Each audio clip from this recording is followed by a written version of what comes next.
Assalamualaikum warahmatullahi wabarakatuh.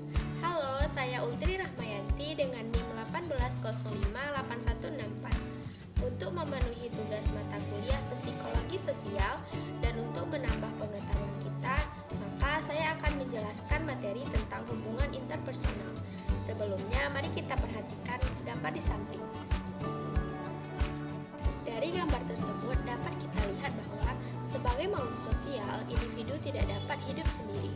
Individu selalu menjalin hubungan dengan orang lain, mencoba mengenali dan memahami kebutuhan satu sama lain, membentuk interaksi dan mempertahankan interaksi tersebut. Dari pemahaman tersebut dapat kita tarik kesimpulan tentang pengertian hubungan interpersonal. Jadi, hubungan interpersonal adalah hubungan yang terdiri atas dua orang atau lebih yang memiliki ketergantungan satu sama lain dan menggunakan pola interaksi secara konsisten. Hubungan interpersonal itu sendiri terdiri dari 5. Yang pertama yaitu hubungan persahabatan. Yang kedua yaitu hubungan pertemanan. Yang ketiga yaitu hubungan pernikahan antara suami dan istri. Yang keempat yaitu hubungan keluarga antara bapak, kakak, adik, kakek, nenek, dan sebagainya.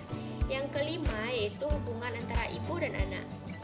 Hubungan pertemanan, hubungan persahabatan, dan hubungan pernikahan merupakan hubungan yang direncanakan atau disengaja.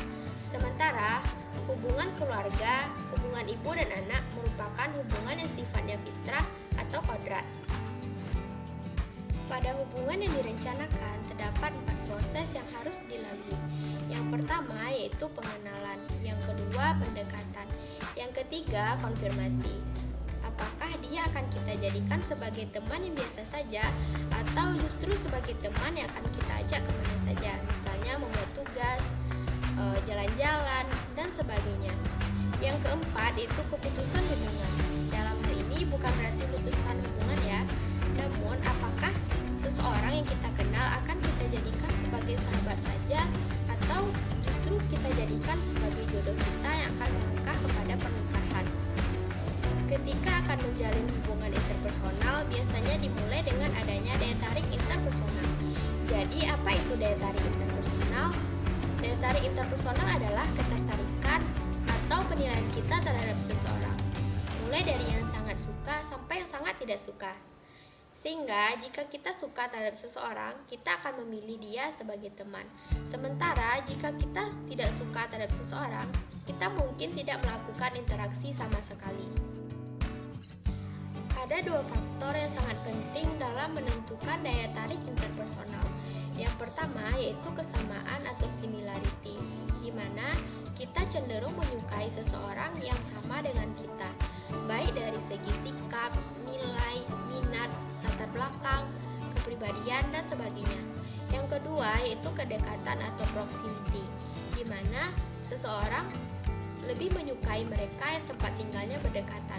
Contohnya, ketika di kampus, kita lebih memilih berinteraksi dengan orang yang tempat tinggalnya berdekatan dengan kita, atau dengan seseorang yang berasal dari etnis yang sama dengan kita. Nah, teman-teman, selanjutnya mari kita perhatikan gambar di samping. Nah, ada yang tahu ini aplikasi apa? Ya, aplikasi Hawaya. Kira-kira ada yang tahu kegunaan dari aplikasi Hawaya? Hawaya adalah platform pencarian jodoh online khusus muslim yang diliris sejak tahun 2017 oleh pengusaha Mesir. Menariknya, kini Hawaya juga sudah hadir di Indonesia. Hawaya melibatkan perempuan dan laki-laki muslim yang berusia 20-40 tahun. Hawaya sendiri dirancang untuk laki-laki dan perempuan dengan niat serius yang telah disesuaikan secara budaya dan tradisi komunitas. Hawaya akan mengotentikasi semua pengguna baru dengan menggunakan sistem verifikasi selfie. Aplikasi ini juga memberikan opsi kepada pengguna perempuan untuk mengaburkan foto profil. Kini Hawaya semakin populer dan telah memfasilitasi ribuan pernikahan, tidak hanya di negara Arab dan Mesir, tapi juga di negara Amerika Utara, Eropa, dan Asia Tenggara.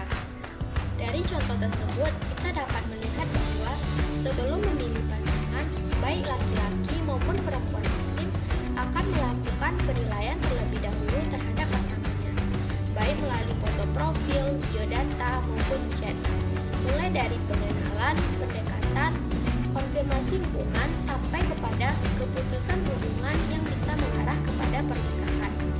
Seperti yang telah dijelaskan tadi bahwa faktor kesamaan baik dari segi sikap, minat, latar belakang, kepribadian, dan sebagainya, serta faktor kesamaan akan sangat menentukan daya tarik interpersonal bagi perempuan dan laki-laki muslim di Indonesia. Meskipun aplikasi ini telah banyak memfasilitasi ribuan pernikahan, namun tidak sedikit juga pengguna yang hanya sampai pada tahap perkenalan saja, di mana mereka hanya melakukan penilaian terhadap orang lain berdasarkan foto dan biodata yang bisa jadi tidak akurat. Menurut saya, pada aplikasi ini diperlukan keterbukaan pengguna seperti memberikan data yang akurat.